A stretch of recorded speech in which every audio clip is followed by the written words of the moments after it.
तर पुण्याच्या महापौर मंजुषा नागपुरे यांना आलेल्या धमकीच्या मेलमध्ये नागपूरला निशाण्यावर ठेवल्याचं नमूद करण्यात आलंय।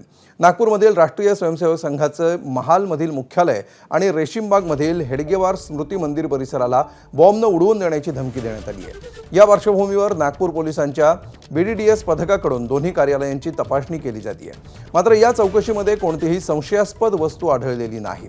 रेशीमबागेच्या डॉक्टर हेडगेवार स्मृती मंदिर परिसरातून आढावा घेतला आमचे प्रतिनिधी तुषार कोहळे यांनी।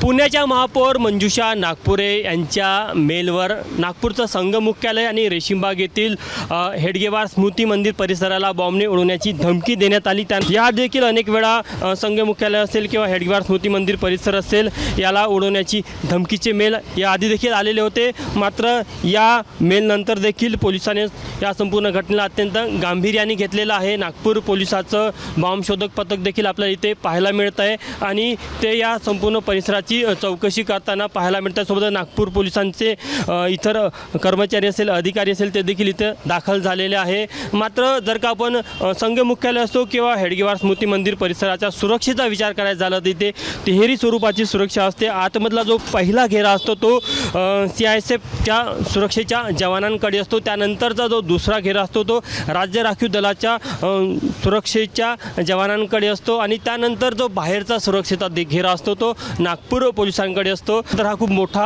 परिसर आहे। इथे नेहमी संघाचे जे वेगवेगळे वर्ग चालतात त्यासाठी देशभरातनं प्रशिक्षणार्थी इथे येतात। त्यामुळे हा संपूर्ण परिसर इथल्या एक एक खोल्या आता याची तपासणी केली जात आहे। कॅमेरामॅन मिथुन आदमणेसह तुषार कोहळे, ABP माझा, नागपूर।